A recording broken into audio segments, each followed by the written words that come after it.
is Lily Blackthorne and I'm Head of Programming here. I will very shortly be handing over to the team at IPPR, with whom it's been a pleasure, as always, to collaborate on this important and timely event.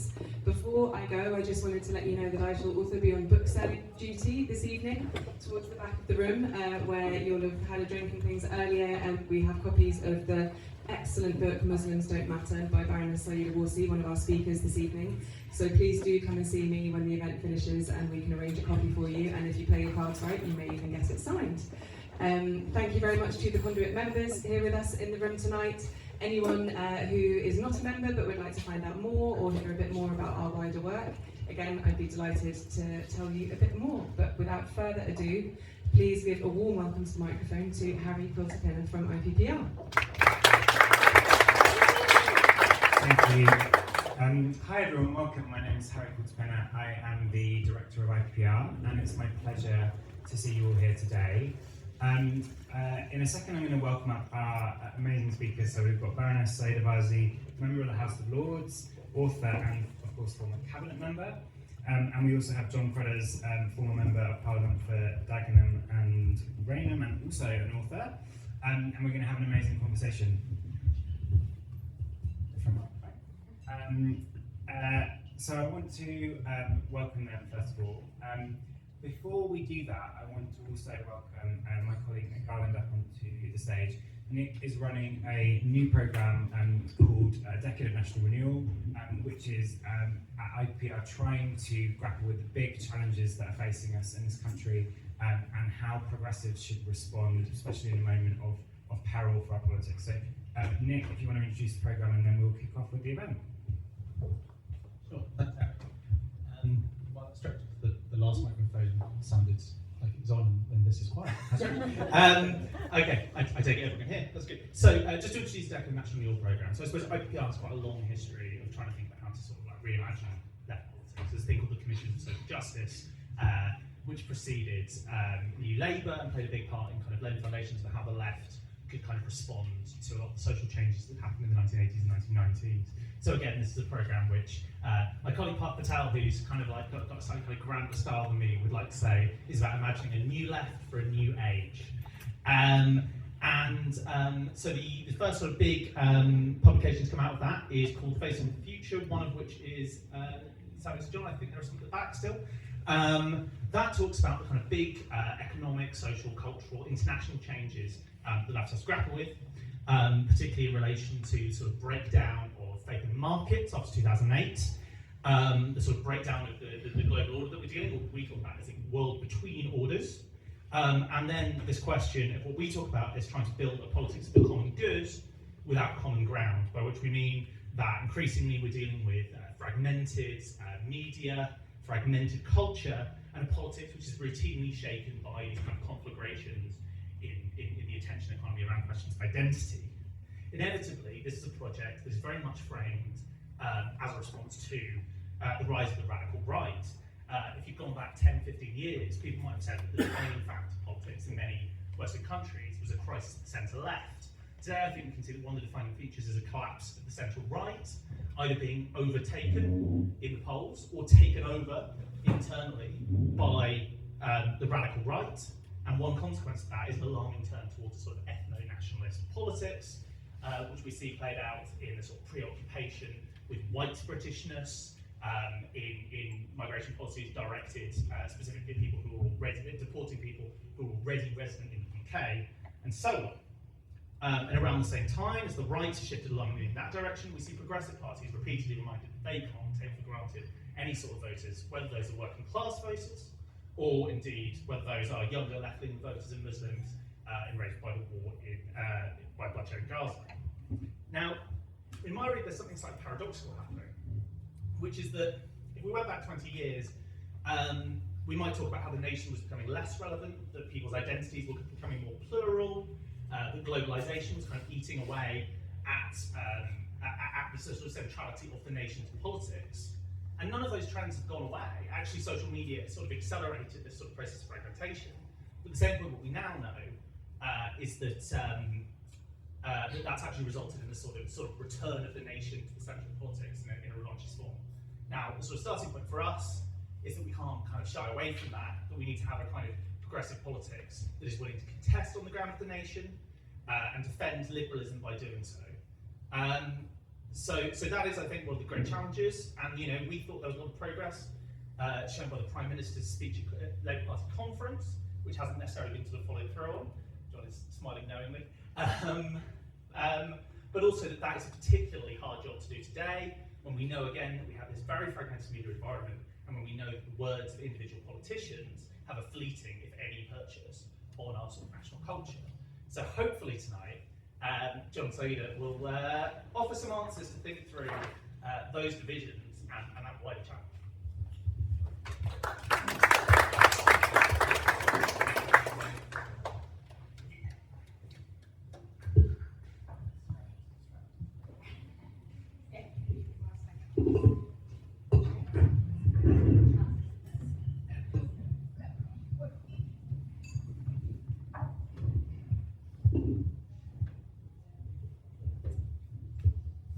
Fantastic. Can we all hear this? Yes. Okay. The microphone. Oh, okay, great. Excellent. So we're gonna do this as a bit of an conversation. So I'm going to start with Sayeeda, and I'm going to start with your amazing book, which I would encourage everyone to purchase if they haven't already. And then we're going to broaden out into a conversation about, I think, themes that you raise in this book that are kind of broader about the future of patriotism in this country and what it means to be a patriot, and also how we define citizenship, the rights and responsibilities, and the kind of future of a kind of socially cohesive country.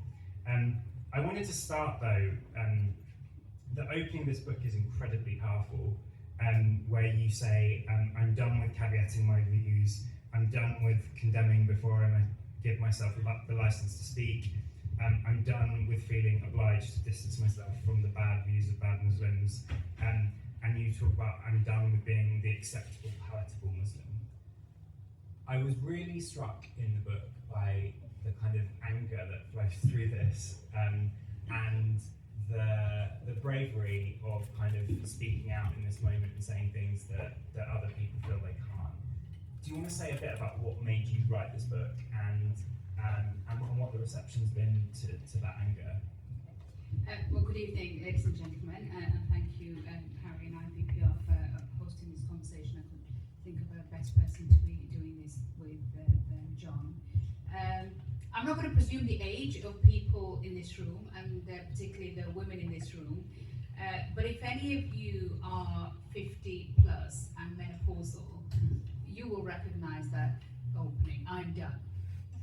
And I think there was something about being post-50, being menopausal, being surrounded by the change in politics as it is happening, in the middle of the Gaza genocide, and conversations around me from my nearest and dearest, friends and family, who were talking about exit routes and plan Bs. And it was on one of those days when my husband and I were out for a walk in Yorkshire. We live in a lovely part of Yorkshire, and we regularly walk around a place called Nossal Priory. And we were walking, and I said to him, everybody around us seems to be making plans for somewhere else. Three of my five, I'm one of five, three of my siblings have already bought a sanctuary home, and that's what they call it, for the day that we have to leave. And are we going to be like those very well integrated 1930s Jews in Europe who thought, oh no, we're all right, I mean, come on, we're a part of the establishment, I'm a Privy Councillor, member of the House of Lords, this can't happen to us, don't be so daft. And then we're the last one standing, and we saw the writing on the wall and we did nothing about it. And he said to me that if you think it's time to buy a sanctuary home and you think it's game over, then it's game over. And you need to have the confidence to stand up and say it's game over, and then you need to understand the consequences that will flow from that. And I went away and I thought about it long and hard, and I realised that nearly 70 years into my in-country relationship, my family's in-country relationship with Britain. Of course, there was a much longer British Raj relationship with Britain. But 70 years on from that in-country relationship, you know, as the granddaughter of two men who had served in the British Indian Army, as the great niece of a great uncle who had been taken prisoner of war, as the daughter of a man who had come to this country and worked in the mills and rebuilt this country along with my grandfather after the war, and as somebody who had served in the cabinet, and now with my only born child back in uniform in our armed forces, I was not prepared to accept that this is how it ends. And I was angry. Of course I was angry. I was also heartbroken. And I think the book is really a heartbreak letter to my country, which starts with, I'm done with apologising, I'm done with explaining, I'm done with caveating, I'm done with condemning, I'm done with being so damn grateful for living in my own country, as if somehow there's a correlation between the darker the pigment in your skin, the more grateful you have to be to live in your own country. And I think that was really the basis of what the book was about. And then a siren call, really, Harry, to say, do you also see what I see? And do you see where this is going? And do you see where this could end? And are you also with me in saying this is not how the story ends? You say in the book that multiculturalism has not and is not failing in this country. So there's a lot of optimism in this book as well. It's not just a kind of crisis call. There is optimism there. So I'm interested in where you see the evidence of multiculturalism succeeding, where that optimism comes from. But you also at the same time warn that the root cause of the erosion of that success is elites that are using, are kind of driving a wedge in our society. And I'm interested in why you think, given that you think multiculturalism is succeeding in places, what's motivating them to do that? So we had huge conversations when I was in government around what multiculturalism meant, and every time David Cameron spoke about multiculturalism, I would put this word state in front of it. And I would say, look, multiculturalism, the ordinary, everyday living of the way in which communities live alongside each other, where cuisines from around the world, clothes from around the world, smells from around the world, colours from around the world exist on our high streets and exist in our communities is happening. But if what we're talking about is state multiculturalism, where we stop making the case for what unites us and we are quite happy for people to almost kind of go on and live their fragmented lives, then that I see as state multiculturalism, where state policies effectively reinforce multiculturalism rather than reinforcing what I think is a united sense of who we are as a nation. And so I constantly spent this time in government. Multiculturalism per se is something that we see every single day. Even in places like Yorkshire, I would say the big difference between the north and the south is that in the south people love the idea of people and want to stand up for every right for every individual out there, but don't necessarily have time to always spend time with people. Whereas in the north, we don't particularly like the rights of everybody, but we all have time for each other. And even your racist cab driver, who often will pick me up to take me down and tells me he's a reform voter and how he's sick of everything in Britain, will still also explain, will also be, the person who will say, oh, it doesn't matter if you don't have the money, you can always pay me next time you come, I know where you live, I'll pop in. So that kind of human to human contact is incredibly strong. But what I don't call them the elites in the book, but what I do talk about is the rich and powerful, those in positions of authority who have deliberately made it their job to ensure that multiculturalism fails. And that is what I call the poisoning of the public discourse, whether that's in policy areas, think tanks, editorial newsrooms, in the corridors of power. And a phrase that I've used often, and I hope you're not offended by this, because it is an offensive term, and I use it particularly to kind of make this point, that growing up racism and bigotry was much more kind of overt and obvious, right? It was little Johnny who smacked you on the way home from school and called you a packet, and you ran like mad and hoped that he wouldn't catch you. And in a way, and the phrase that, and this is the offensive part of it, I always say, smack me in the face and call me a packy, I can deal with that. I know where this is coming from. But what I find deeply disturbing is those in positions of power who couch this in academic terms, political language. Cultural coherence is the latest one. All this BS that we're hearing, which in the end basically means brown people, black people, different people. Actually, we want a white Christian Britain, and therefore that being exercised by people who have the power to genuinely impact the course of your life, as opposed to probably getting a black eye from little Johnny back in the 70s.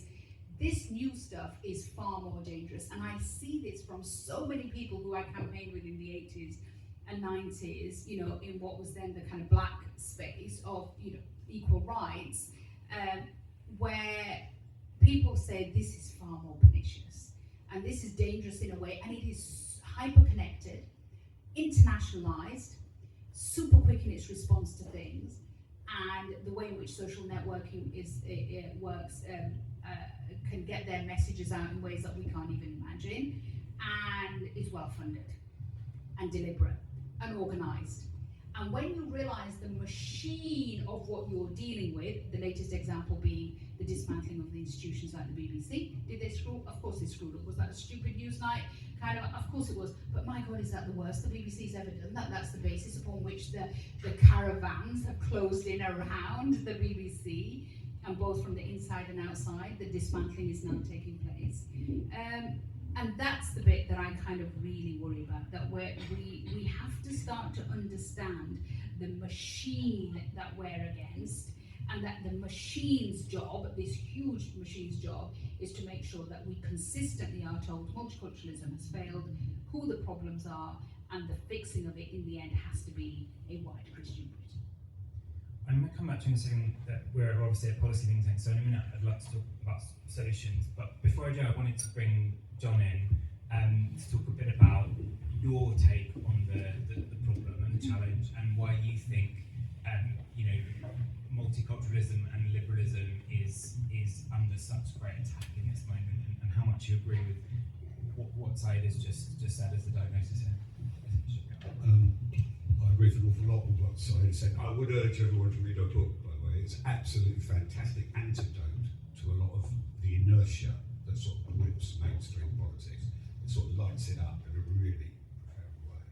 And I just want to touch on some of the things she was talking about there, about a sort of an increasing drumbeat around civil war that enters into some forms of the political mainstream, about geographical separation, about the use of flags in terms of geographical exclusion and racial domination.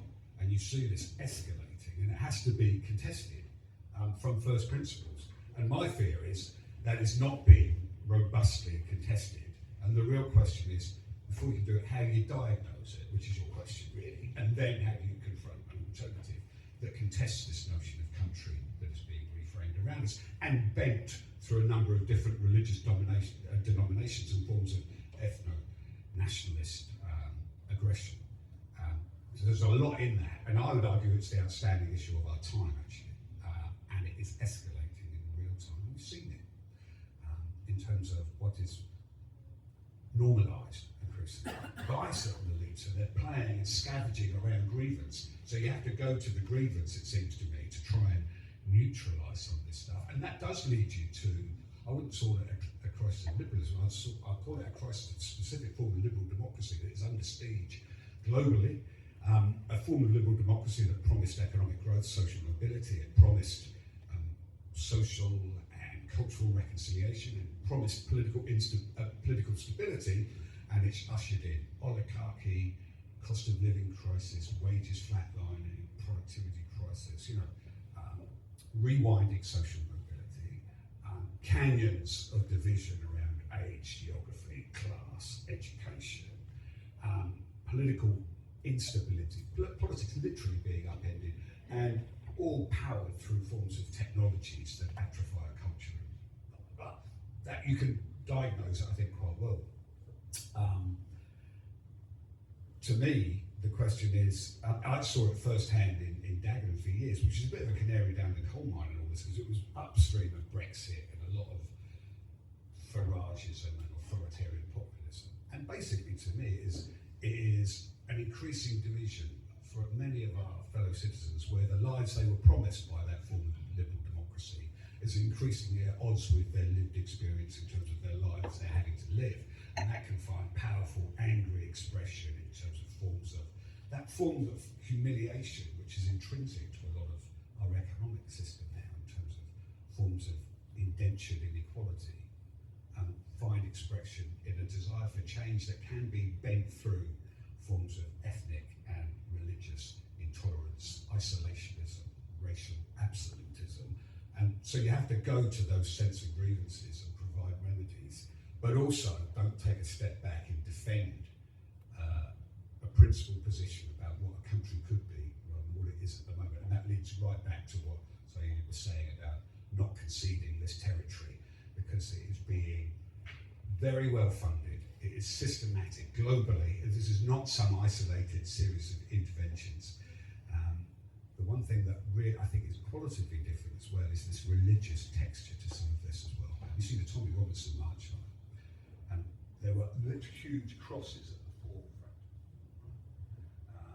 This isn't falling out of the sky. This is organised, hugely funded, powered through certain higher education institutions. It is attracting more and more of our political elites, and if rested unchallenged, it will literally detonate the liberal democracy that we're living in. So the stakes could not be higher. Sayeeda, I'm going to try and move us towards some kind of areas of solutions, and you, in your book, you talk about an inclusive nationalism. Keir Starmer's talked about progressive patriotism. I think there might be some overlap in those concepts. Interested in if you see that. And you have a line in it which I really like, which is you argue that national cohesion should be kind of parity of esteem with national security, and that there should be a set of policies and interventions and funding and resourcing and prominence in our debate equal to that, which obviously there isn't at the moment. Where would you point, for example, Shabana Mahmood or Keir Starmer now towards in terms of the kind of policy avenues that would make that national cohesion a real policy agenda, a substantive policy agenda capable of tackling this challenge? I mean, I completely agree with John's analysis on all of this, and in the end, you know, where the debate we've got to right now is where people feel that an authoritarian, single, strong man is better for them than a liberal democracy because it hasn't worked for them. And you know, and that's not just in relation to you know, the kind of stuff that we see around race, but actually younger people saying, well, how does this work for me, and how am I going to be worse off than my parents, and why am I never going to be able to buy a house, and how is the system so kind of stacked against it, and et cetera, et cetera, et cetera. So the fact that what we expect in our natural course, what people like me expect, right? Born a working class kid, could go to university, didn't have to pay to go to university, got myself a decent job, could afford to buy a house because it was twice your annual salary, all the kind of things that you could and would do, and naturally assumed, and therefore move out with your parents, being able to form stable relationships because you could get married, all of those things which seem to be out of the grasp of young people, even those that are not attracted by the whole kind of narrative around race and division. Inclusive nationalism, I think it goes back to the questions that I was asking when I was in government, where I would often say, what are the principles and values that we're trying to defend, and how do we apply those principles and values consistently? So this morning I've been, you know, on the airwaves because a couple of days ago I was part of a commission set up by the Bingham Centre, a commission on counter-terrorism, where over 3 years we did a review of all counter-terrorism legislation, chaired by the former Lord Chief Justice of Northern Ireland, Sayeeda Morgan, and of the various kind of 100 and odd recommendations, one of the recommendations that we came back with was that this concept of citizenship stripping has to be looked at again. That you cannot have different classes of citizens. And the conversation, as always, this morning turned to Shamima Begum, and the kind of crazy media narrative that then goes into overdrive whenever you mention Shamima Begum. And the arguments that I was trying to make this morning was that we cannot have a system whereby the way in which you are treated by the state, this should be a basic British principle. One, that we are all equal before the law, and that we cannot have a system where the state differentiates the way in which it punishes you based not upon the crime that you have committed, but upon the heritage of your family. And the argument that I was making this morning was that Shamima Begum, who was obviously born and raised in the United Kingdom, had no other citizenship, went out to join ISIS, but had Mary Smith gone out and joined ISIS, Mary Smith would not have had her citizenship stripped, not because she did anything different to Shamima Begum, the crime was the same, or the alleged conduct was the same, but because Mary Smith's dad was not born in Bangladesh. Both of them were British citizens. Both of them had never lived anywhere other than Britain. Both of them actually had never chosen to live anywhere other than Britain, but because they had fathers who were born in different parts of the world, one born in East London, one born in Bangladesh, therefore we were going to punish Shamima Begum differently. That's what I mean by inclusive nationalism. Citizenship has to be based upon principles, values, and a legal kind of process. It cannot be divided around race and ethnicity. And the nationalism that we're seeing now, the exclusive nationalism, is about, it doesn't matter how long you've been here, it doesn't matter what you've done. In the end, the whole debate about you can't be English. You can't really be part of an ethnic, kind of space. Indigenous people, this is the conversation that we keep having now. In the House of Lords, I had a colleague stand up and talk about Indigenous people. I didn't want to tell him about what was a Cornwall man who they discovered from 10,000 years ago who was black with curly hair. So I think it was really interesting how this debate has turned from values and principles, British values, we've heard that for decades. We suddenly seem to be saying, oh no, that doesn't matter anymore. It doesn't matter about values, it doesn't matter about principles. We're now and somebody, as John said, has to go back to making. I did not think we'd be doing this in 2025. The fact that you have to go back to making these very baseline kind of arguments about who we are as a nation, and the fact that you have to say, surely everybody should be treated equally based upon their citizenship or their values or their principles. And I think that's, in the end, and alongside that, I talk about what I call secular multiculturalism, where effectively we build a multicultural society, again, based upon shared values, shared principles, shared spaces, which are secular in their nature. That isn't saying we're going to kind of cut out, we're not going down the French model of kind of cutting out religious from the public sphere, but actually the kind of shared spaces become much more about this kind of cultural space, which is interesting because all the work that I'm doing at the moment around anti-Muslim racism, for example, and Islamophobia, over and over again, what we're seeing is that the attacks on British Muslim communities is not because they think, Sayeeda gets on the prayer mat 5 times a day, or other than visibly Muslim women who wear the hijab, and they are much higher targets, but actually religiosity does not play a part anymore. So the racialization of Muslim communities is no longer built upon the fact whether or not they believe in God, whether they pray, how many times they pray, what they do, how they eat their meat, all the kind of debates that we're having. In the end, it is about a racialization of an identity. And I always quote, Sajid Jawed, who is working with John on the Integration Commission, that it didn't matter how many times Sajid talked about the fact that Islam is not a big part of my life, it's not a religion that I practice, it's not a religion that's practiced in my home. The level of Islamophobic abuse that he got, both from within the party and external, was not to do with the fact that whether or not Sajid got on the prayer mat, because he made it clear he didn't get on the prayer mat, whether or not Sajid, abstained from alcohol or not, whether or not, he never talked about those things. He basically said, this is not a part of my life. But none of the fact that he was not involved in any of the religious practices took away the fact that he was still racialized as a Muslim. John, interested in how far you think, for example, the agenda that Sayeeda set out conference offers, and so Shabana actually sets out a kind of the start of a platform for a kind of genuine progressive patriotism, a genuine answer to the kind of a distinctive response to the concerns that people are raising about, for example, migration in this country, but one that doesn't pander to the right, but comes up with a distinct progressive alternative.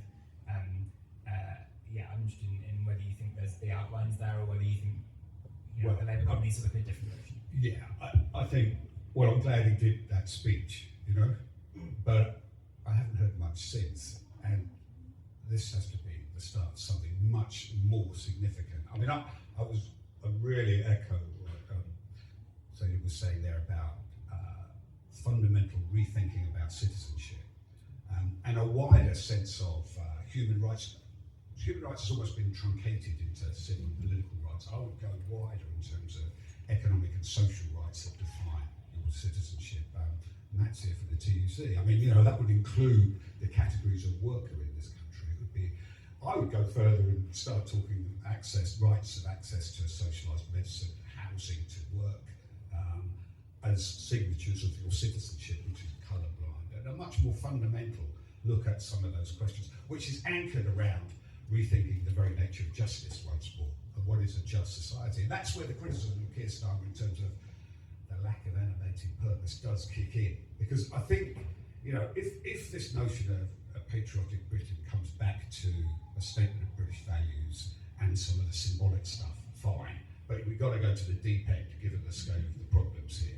And that also must include a sense of almost spiritual renaissance in the country in terms of what it could be. I was reading a really interesting speech by a Democrat called Chris Murphy today, where he was echoing Cesar Chavez, Bobby Kennedy, elements within American history that speak to a radical contest of authoritarian forces. And we have it deep within British history. You can go back to abolitionism, you can go back to the Factory Act, you can go through Edwardian idealism, post-war advance of human rights. There was almost a spiritual renaissance with Thatcherism in a different form. But, it has to be big, significant to face down what lies ahead. Because I fear timidity is death here for those who want to defend an essential multicultural architecture, and one based around a robust sense of citizenship for all. That's where we need to be. And some was saying, well, yeah, but if we lower energy bills a bit, if we do this and this, I think just turn the page, because that's gone. That will be rinsed away with what we're going to have to deal with over the next years. And it needs a form of leadership which transcends party politics as well, actually, by the way. I mean, so you mentioned we're just setting up a National Commission on Cohesion and Integration, Sayeeda and myself co-chairing, and we're going to try and build a model that contests this drumbeat that is building, and I fear is being ignored and not robustly challenged in terms of its fundamental design and what lies beneath and who is driving it. Give an example. The guy in Dagenham who's behind a lot of raising the flags is part of a white ethno-nationalist cell that's just been exposed. You've got to call out what lies beneath this rather than saying, we all love the flag. I think it's an instance where you have to challenge the way it's being appropriated around physical expressions of no-go areas and racial domination.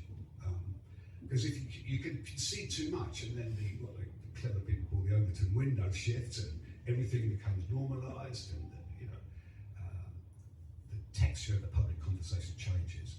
And unless we get in at the ground floor now and rethink the very purpose of modern citizenship and the form of leadership commensurate with the challenge we face, then I fear where we're going to go.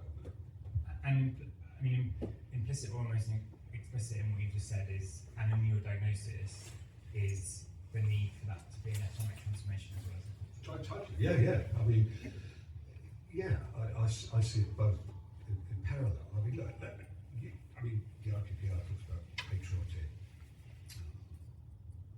positive patriotism.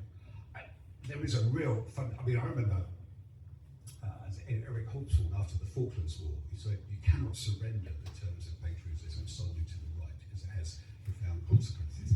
Now the stakes are much more different and much more challenging. But there is a problem with progressive politics, which since almost the Boer War has always seen patriotism as essentially pathology. It unleashes forms of primitive lust, if you want. It can do, right? But there is a case for a much more thoughtful, what the new left would call the national popular, that can challenge that in a more more progressive, inclusive way. And that the cornerstone of that has to be modern citizenship.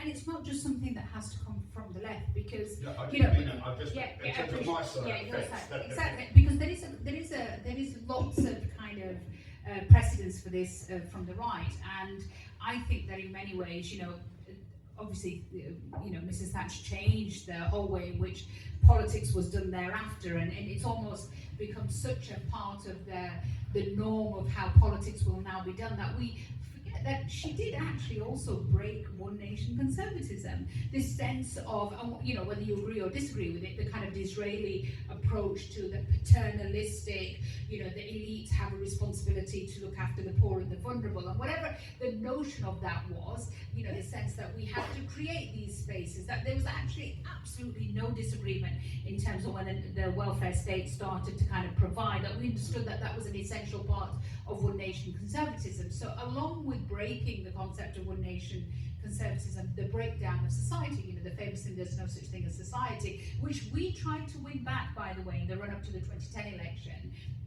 Interestingly, much of it led by Steve Hilton, who's now gone loopy-loo, but actually, before he went completely mad, I mean, so many of them have had such major kind of journeys in this space. But, you know, the whole kind of social action project, because I was Shadow Minister for social action in opposition, where actually when you got selected as a Conservative candidate, it was our job to make sure that whether you won or you lost, you created society, community and social action in the constituencies in which you were elected. If the candidate didn't do a social action project in their communities, they would get deselected. So the concept of there is no such thing as a society, there is a thing as society, it's just not the same as a state, which was our kind of play back to, let's get back to that kind of one nation concept of Disraeli. Then of course, you know, 2008, the financial crash, austerity, you could say that in many ways we did what Keir's doing, which is we talked a great talk and then we didn't actually deliver it. And that's why when you said to me, what do you mean by national security and national cohesion?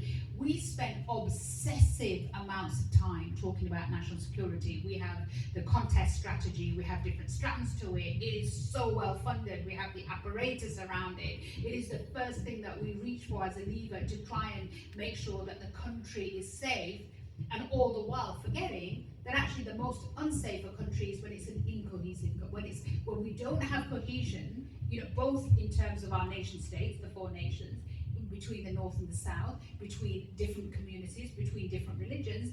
You can pump in as much money as you want into national security, you're literally just mopping up whilst the tap's still on.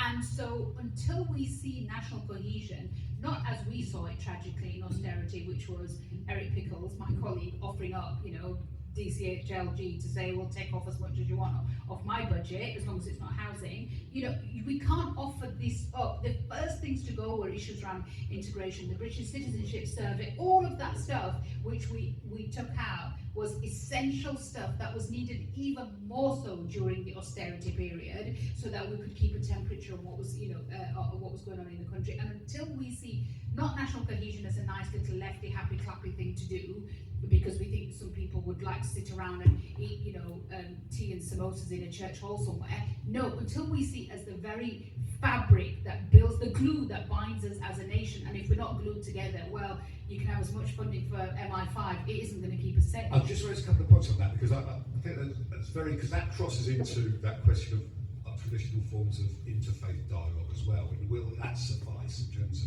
of the way different denominations now have this much more muscular, exclusive sort of forms of religion? And it's difficult for progressive politics in terms of going into this terrain of faith and politics. My argument would be increasingly you're going to see radicalisation being bent through different religions, and that becomes the new political front line. And how does orthodox or traditional politics deal with that different terrain? For example, you've got the first publicly atheist prime minister. I don't mind, but where are the resources to rebuild a form of faith-based dialogue which is much more muscular and challenging to the various denominations, led from a form of national leadership, which is, you know, across all this stuff. Alongside the question of where does this community cohesion agenda, because I wanted to raise it, so because it tends to fall between the gaps within government itself. Who grips it? So, for example, I would set up a commission cohesion task force now.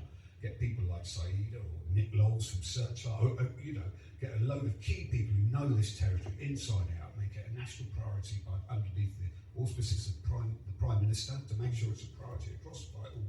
Give them a dozen of the best civil servants, say report back in 6 months, we need a plan and a new. I mean, that's what should have happened after the riots. That's what Totally, but you could do that tomorrow. You could start that tomorrow, if you had the political desire to do it. If you think it's significant enough in terms of the national priorities, that you can reconfigure a government around that sort of stuff. And it goes, 2017 actually was when the first book came out, The Enemy Within, and I recommended in that book a department for integration. I said, this sounds like, and when I talk about integration, I'm not just talking about brown people and black people wanting to integrate into Britain. What I'm talking about is what are the glue that holds us all together? And this was when we were having conversations about referendum, Scotland, Northern Ireland, the place for Northern Ireland, Wales, its future. So it's both the 4 nation states, department for, it could be nation states and integration, right? But also about what is it about certain white British people who feel like they have to behave like an ethnic minority to somehow be heard. Why is a fight to the top made by racing to the bottom? We are at the bottom, therefore we have to be talked about, we have to be treated like a minority. And I think, what is it that they feel like they don't even have a place in what they consider to be their own home? This is a majority community, but yet it still feels like aspects of it feel like it's cut out and it needs to exercise itself in that way. And until somebody grips this and says, everything else is going to come off the back of this. If a community is not integrated, you're going to have people who are going to leave this country. I cannot tell you how every single week I'm being rung up by people who I have known all my life, ethnic minority people all my life, incredibly successful, who are literally saying, don't need this, I'm checking out. We're going to lose people, we're going to lose money, we're going to lose investment, which will have an impact on the economy, it's going to have an impact on growth. Integration, fundamentally, is going to impact everything we do. It will impact the way in which the NHS is run, the way in which the NHS recruits. Every aspect of our life comes back to this. And until some politician understands that and realises that this has to sit at the cabinet table, this issue has to sit at the cabinet table and almost has to be put through this filter every time somebody comes up with some new great idea, whether it's the Treasury, whether it's Department of Health, whether it's education, every single aspect has to go to how does this bring us together as a nation. I'm now going to come to the audience to ask questions. I think there should be a microphone. So, lots of questions. So we'll do this side of the room and we'll come to this side. So hold your question. There's 3 on this side here. 3 here. Great. If you just say who you are and your question. Hi, I'm Abby Jitendra. I work at the Joseph Rowntree Foundation. Thanks so much, Sayeeda. I think, can't wait to read your book. I haven't read it yet, but it sounds like it's going to speak to a lot of the concerns that me and my family and my friends have. I just wanted to ask about the kind of framing of a lot of the anger and the rise of nativism has been around this concept of legitimate concerns. And I just wanted to know what both of you thought of that framing, because whilst, many of the things that you've mentioned are things that we on, in progressive circles who care about this have sort of thought about, the loss of a kind of story of the progressive story of the nation, loss of local solidarity. These are all things that we need to tackle, and yet for some reason that phrase of legitimate concerns just always seems to trump. So I'd just love to know a bit more about how we challenge that and what you think of it. And there was Marley just in front. Hi, I'm Marley Morris from IPPR. My question is a lot of the toxic debate that you've both spoken about has focused in the last 6 months or so on the question of indefinite leave to remain and settlement. And there have been various proposals from different parties, proposals from Labour in terms of extending the qualifying period for ILR, some of that's about applying to people who are currently here. There have also been proposals about removing ILR from people who are here, and even deporting or removing people who are here who don't meet new thresholds. Now, I guess I'd be interested to understand from your perspective where you think the line is in terms of what is legitimate public policy questions, which people might agree or disagree on, and what you think is illegitimate, what is racist, what is unacceptable. And it's clear from Keir Starmer's speech at conference that he thought there were some things, the reform proposals, that were illegitimate. But I'd be interested to know, from your perspective, what counts as a question of, of debate about public policy, or in terms of how long settlement should be, and what is, no, this is absolutely racist, this is unacceptable. And the lady just in front, and then we'll come to our panel and we'll get into the second round. Hi, I'm Vivian from Public First. I just wanted to ask around the idea of the principles and values that should define progressive patriotism, and one of the ones that came out was equality in front of the law. And I think anecdotally, as well as research will show, as mentioned, that white British disenfranchised voters often try to present themselves as an ethnic minority that is being positively discriminated against in favor of ethnic minorities or other minorities. So within that framing, is a progressive patriotist dialogue able to win the equality in front of the law, in the eyes of the law argument, when in reality it's the dismantlement of those safeguards that a lot of white British people might want to see in favor of removing that positive discrimination? Instead, should we be making an argument about being equitable in the eyes of the law? Is that an argument that can win? And what other principles and values might define a patriotic, progressive agenda besides equality in front of the law? So, do we come to you first, and then I'll come to you. So I'll take the first question first about what are kind of legitimate concerns to have. In the book, I deal with lots of these legitimate concerns, and every event that I've done around the book, I've said nothing is off the table providing it's done in the interest of learning. So everything is a legitimate concern, providing the legitimate concern is about trying to make policy in the interest of a better society and a better country. But a legitimate concern which is only put out there because it furthers a more divisive agenda is not a legitimate concern, that's a political tool. And that's how you kind of, for me, define it. So for example, if you take the issue of, I've lived with this for nearly 30 years. So if you go back to the kind of back to the war on terror, post 9/11, post 7/7, it was very rare to find an Islamist extremist who said, I am just an extremist who wants to go out and blow up people. They always had a legitimate concern, right? And whatever that legitimate concern was, Afghanistan, the war in Iraq, whatever it may happen to be, whatever the flavour of the month was that month, they always had a legitimate concern.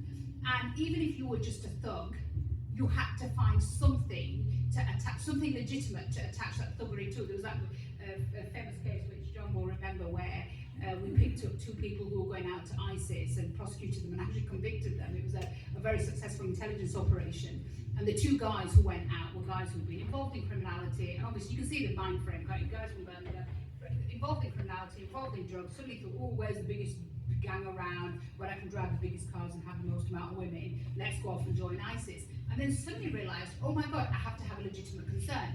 And actually, one of the bits of evidence that we used to convict them was that they actually bought Islam for Dummies off Amazon before they went. So that was the legitimate concern. They had to find legitimacy, because you can see that they go, oh, we're going to turn up there, so we might ask us about Islam, which is like the gang we just joined, so we better get Islam for Dummies on the way out.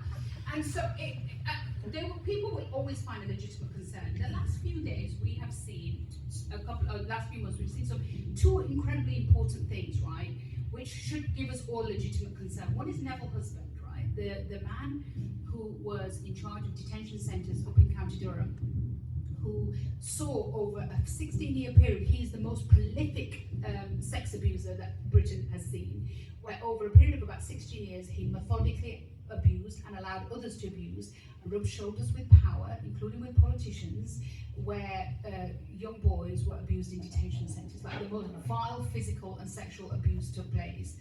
I've yet to hear legitimate concerns from politicians. Why is Elon Musk not tweeting about this? Why is Donald Trump not talking about this? Why is Kerry Baker not standing at the dispatch box not talking about this? Why are these boys in detention? White boys, by the way. We normally care about white boys and girls. Why are white boys in detention who were abused not being spoken about? Because their abuser was white. And the second issue that we had was when we talk about people acting against the interests of Britain's against Britain's vital interests, Sayeeda Begum, and why we think we should be shouting treason at these people. Well, what about Nathan Gill, a member, the Reform head of Wales, who was a member of the European Parliament, who took bribes from the Russians whilst he was a UK member of the European Parliament?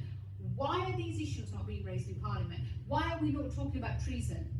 Why are we not talking about people acting against their legitimate interests? And why are we not saying this was a person, right? This was not some East London girl at 15 who thought she wanted to go out with some hunk from Denmark rather than marry cousin Ali from Sylhet. This was a senior member of Reform who are likely to form the next government. Why are we not vexed about this? So I think the question I always raise when it comes to, and I talk about, for example, the grooming issue in my book, I break it all down, I talk about child abuse historically, I talk about this particular form of child abuse and kind of work it through. But in the end, we have to find a way of talking about these issues as long as we're clear about why we're talking about these issues. And if we're talking about these issues because we are there to protect, for example, grown children, then we should also be talking about the fact that overwhelmingly abuse takes place by somebody that we know in your own home.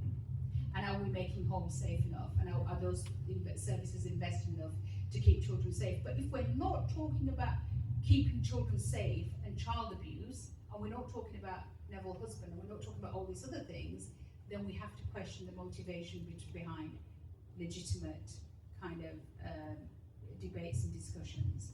Which brings me on to the second question, which was also linked to kind of legitimate questions, but because I'm menopausal, I've forgotten what it was. Indefinite to remain, right? Okay, so indefinite leave to remain. Again, we seem to have this kind of bizarre notion, don't we, that the way you become British and you become an embedded part of this society is if you spend 5 years here, or 10 years here, or 15 years here, or 20 years here, and then you suddenly find people like me whose family have been here for 70 years, and we've still question marks raised about whether or not we're genuinely British. Where is the debate to be had? I think we definitely have to be much more muscular in the way in which we talk about what it means to be a British citizen. I think Shabana is right, and I know people got into a bit of a tiz about saying, whoa, why are they asking people to learn how to speak English when my mother could not, my mother's English is still like pidgin English, but she produced 5 badass successful women who she made sure went to university and did their homework and came out with fabulous careers. So did she actually need to speak English to produce these women? No, she didn't. But actually every single day she talks about how she wishes her English would be better. And I genuinely believe you can't be part of a nation unless you speak the national language. And so I do think that kind of was, I also think that if you're coming to Britain, then it's not just about coming here and taking what you can, having a great job and all of that, but also questioning what are you putting back into society. So again, when she talked about, what charitable projects you're involved in, what community projects you're involved in, I know certain people on the left did go into a bit of a tiz about this, but I actually think these are very legitimate things for us to be saying. When you join our nation, this is what we want you. We don't care what colour you are, we don't care what religion you follow, but these are the principles and values and behaviours that we want you to join up to. And if you want to be a part of this, this is what we demand. But the other side of it is, which I think that the Home Secretary and PM haven't got right, and once you join, then you're a member for life.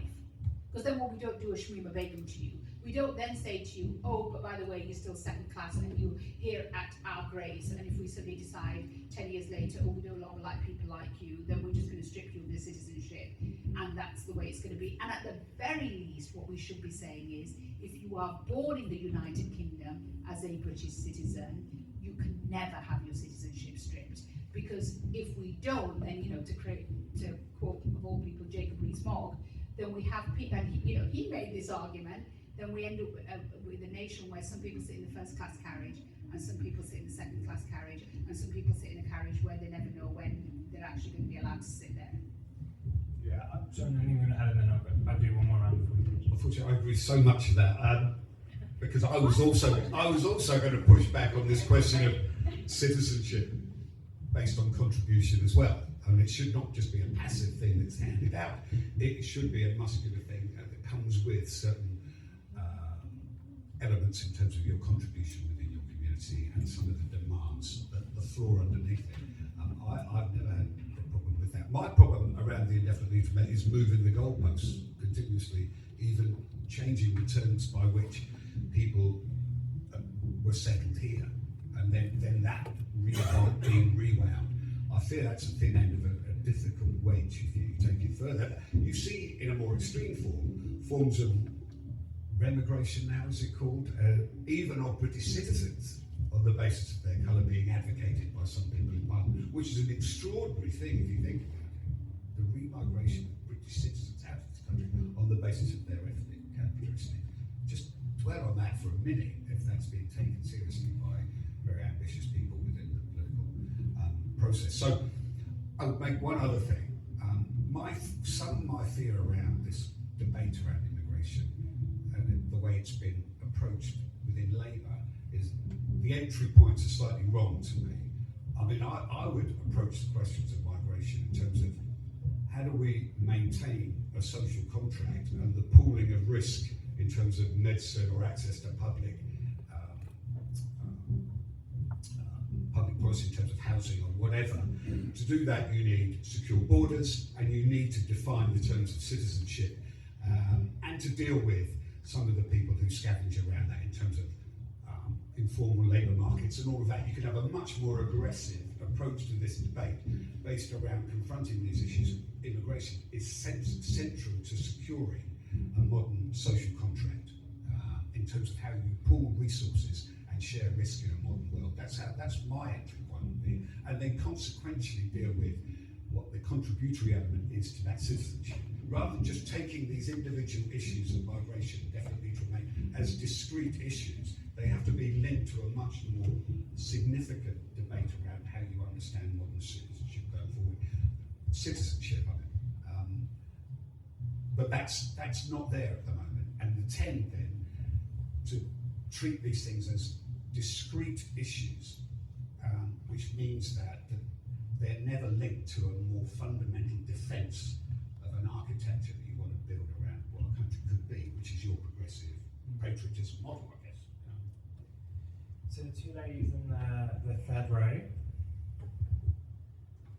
Thank you.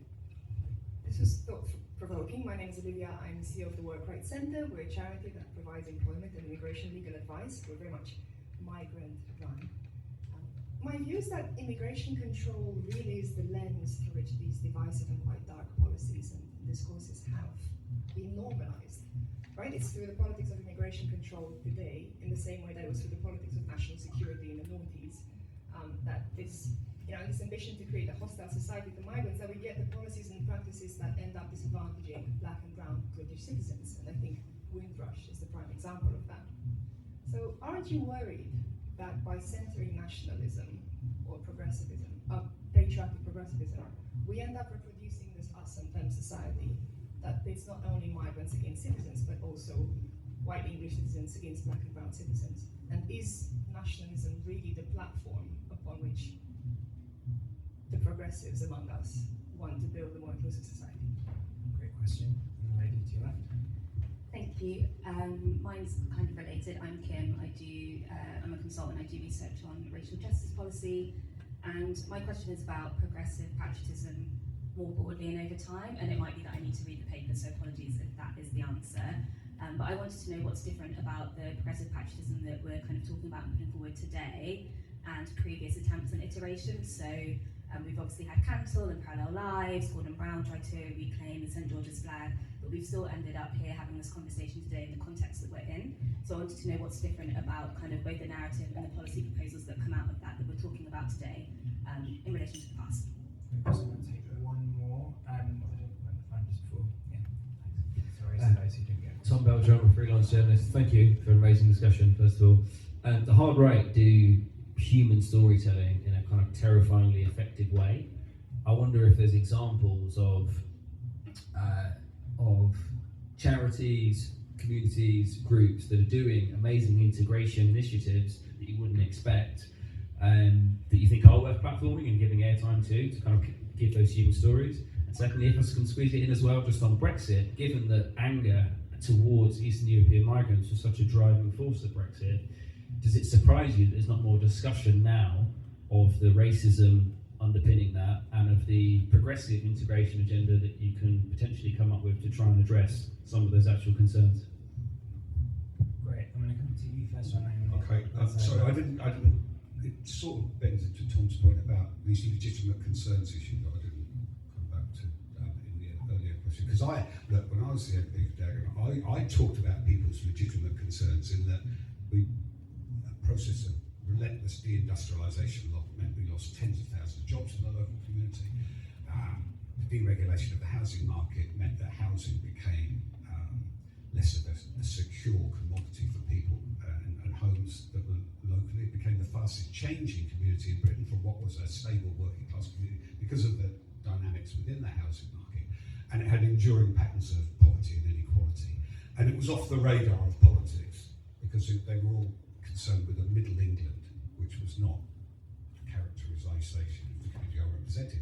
And resources were so late because of an out-of-date census in that we were always way behind the curve. So there was a zero-sum game within which these patterns of migration were ripping through. It almost became a laboratory for some of this sort of stuff, right? And there were genuinely legitimate concerns around housing, work, inequality, poverty, etc., etc. My worry is the way that term legitimate concerns has now been sort of appropriated to legitimise violence and forms of racism. And that's, the boundaries have to be those, it seems to me, in terms of violence and the question forms of speech, and they have to be regulated, and the tech platforms also have to be regulated much more robustly. So sorry, so I didn't answer that. But that sort of bends into Tom's point about Brexit.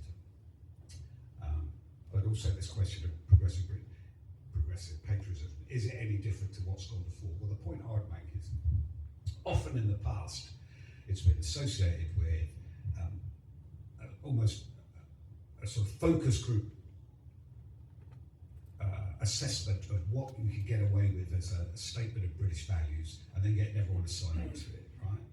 Now, my argument would be that that's fine, but and linked into symbolic stuff often in schools, which in itself is good. But where we're up now, what I think progressive patriotism has to be much more anchored in terms of the political economy of rights and obligations on employers and state, etc., to guarantee certain elements in a modern framework around citizens' rights, which is applicable to all regardless of colour, ethnicity, and is guaranteed through the role of law. Now that is very different to some of the more ritualised forms of patriotism that have often been associated with, and you can see through them as well, because they're usually reactions to forms of riots, and they're pretty synthetic. And I think we would both agree that this is a way that it's just so underpowered. You've got to go to the deep end now, and you've got to really rebuild a sense of nationhood based around those inalienable rights to all citizens. Sayeeda, do you want to answer my questions? I think much of the work that was done before was performative, and it was done because somebody would take this as an issue and something they cared about, and they'd be given a little bit of money, a couple of civil servants, and I say this with the greatest respect to the civil servants, but some of the least impressive civil servants that I worked with were those that worked within the integration space, and it was actually quite sad to see. At one point I was straddling two departments, the Foreign Office and communities, and you could just see the difference in the way in which the material that was being produced, the level of research that was being done, the quality of civil servant that was being taken up those roles. So it was just always seen as this poor relative, the one that the people were least interested in, and the one that was the first one to cut. So, and it was very performative, and so, for example, one of the programs that you look back at all those programs that we were fighting for 15 years ago. In fact, go further back than that. I always say the 7-7, the commission that was set up by Tony Blair, and the recommendations that came out of the task force and the groups that were set up post 7-7, had Tony Blair and the Labour government simply implemented every one of those recommendations, today we would be miles ahead on this issue of cohesion than we are now. Had we simply implemented some of the stuff we were talking about 15, 20 years ago, but we never did. We talk about it, we take up one or two things, we never implement the rest of it, we don't fund it properly, and then it dies. And I'm completely with John, we can't do that anymore. We're in such serious territory on this, that until we absolutely embed this, I'll give you an example, the Near Neighbours programme, which originally was developed by us in opposition, called Active Faith, and it came out of this sense that for many years, I mean, the kind of famous Alistair Campbell quote, that we don't do God, and the whole concept of understanding that around the world, God and faith was such an essential part of so many people's lives, that both internationally and domestically we needed to understand this, that people were motivated by faith to do things like, for example, street wardens who go out all over cities on Friday night and Saturday night, not proselytizing, but actually making sure people who've had too much to drink get home safely, and that we shouldn't be excluding faith from the table. We're not talking here about theocracy, we're talking about it being an informer of the debate, and not asking people to leave their faith at home when they come to work, and not asking faith organisations who apply for funding to sanitise their websites to make it look like they have nothing to do with faith. And we changed a lot of that. We changed the construction of the way in which those contracts were done, the engagement was done, and in government we delivered this programme called the Near Neighbours Programme. And the Near Neighbours Programme was built on this premise, which my team and I worked on in opposition, which was that the Church of England, the established church, has a responsibility to all of its parishioners, not to its Christian parishioners, to all of its parishioners. That actually there's parishes across the country, they have a network, they have land, they have money, and they have actually they know how to run these organisations, and they should form the bedrock of what every other faith organisation can then lock onto, and the state should fund that network building, which at some levels would have been as simple as the church teaching mosques how to keep minutes and get registered with the Charities Commission, on another levels leading mass civic events in those towns, led by the Church of England with every other faith following. And with it being the Church of England, we didn't have the tussle between minority communities wanting to do that. And that would have been such a great way in which, white British, people who like their Christian identity, people who might not feel Christian, but their Christian values form the bedrock of their culture, all of those things came together under that. We funded it for about 5, 6, 7 years, and then we brought the programme to an end. And now we've got this rise of Christian nationalism, which is not very British, imported from the US and other parts of the world, an odd kind of approach to it, which is deeply rooted in all sorts of kind of foreign policy positions, and it is deeply disturbing. I have people who are part of the Conservative Christian Fellowship who have reached out to me and said, I'm really disturbed by this. My faith is going through some sort of a change, and I don't recognise this. I mean, effectively, we are getting a political version of Christianity, and that political version is much like the political version of Islam or the political version of Judaism. It is deeply dangerous, it is divisive, and it has potential to be hugely violent. And it's an anti-humanist form of Christianity as well. So there's an anti-humanist form of Christianity. Just one point, the lady raised the question of why use the category of nation. It's inherently exclusionary, and that is an argument I hear regularly across the left. I'll tell you how I look at this. As I understand politics, almost from the ancient definition of politics, was the contest between competing models of justice within defined territories. Right? It was bordered. That politics is bordered, and that includes certain principled obligations by the politician on behalf of that community. That isn't inherently exclusionary or reactionary. That's just the definition of what politics is. And unless you exercise that understanding of politics, you hand over the currency of nation, community to the right. And unless these are contested terms, I fear that you're just opening the door to this sort of stuff. So I think you have to go back to the first principles of what you understand politics to be, and it's about competing models of how society should be organised, and what is just within defined borders, constituency of nations, and that needs to be reimagined by the more progressive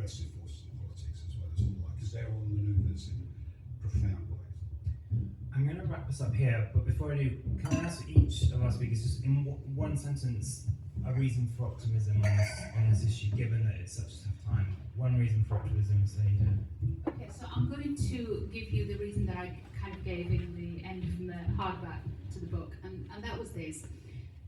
I speak to British Muslims, so I'm going to talk just about British Muslim communities here, and I speak to British Muslims and I say to them that we can either batten down the hatches and realise that this is going to be a tough period, or we can find the courage and the resilience and the strength within us to say that we're not here just to talk about how we protect us and ourselves and survive this period, but we look much broader at the issues that are facing Britain right now. The economic challenges, issues around loneliness, issues around homelessness, the lack of community in so many places around the country, and go back to baseline principles. And we are about to launch what is known as Project 2040 later on this month. And that goes back to a basic Islamic teaching that as a Muslim you are responsible for 40 people who live to your right and 40 people who live to your left. Not 40 Muslims, 40 people, i.e. community, whatever community you live in. And the teaching is that basically you should not eat at night if you realise that anybody 40 to your left or 40 to your right has not eaten that night. So you're not allowed to eat until those people have eaten, which basically means you're responsible for the communities around you. And there is a real concern within British Muslim communities that that very basic concept of what is your first job as a Muslim, not actually to get down on the prayer mat, but actually build community and the society around you. How are you looking out for the society around you, that our young people are starting to lose that? Because they too have got into this thing, it's all about you, you do you, it's all about individualism. So how do we bring that concept of community responsibility back into it, into kind of Muslim communities? And what I say to them is, you are young, predominantly a young community, overwhelmingly under the age of 25, or overwhelmingly entrepreneurial, hyper-connected across the world, super diverse, and and therefore you are not just going to survive this period, you are actually going to be the answer to some of Britain's biggest problems. And the call I put out to them is, you have the potential to make Britain great again. John? I don't think I can out-trump that, but all I would say is I'm sort of less optimistic but hopeful because of the intrinsic virtues of British people, right, and humanity in general. But they've been crowded out by political and economic failure, and they need to be, those sort of virtues need to be spoken to again. And politics needs to be less utilitarian and more ethical in searching for those questions of purpose and meaning in our lives. Because that's what a lot of this is about, is a search for purpose and meaning, and other far-right groups will scavenge around that and bend it into seeing it being racialised and the product of different microgroups rather than integral to our essential humanity, actually. So I remain hopeful, but less optimistic. Thank you very much to our amazing speakers. Thank you to all of you who've joined us.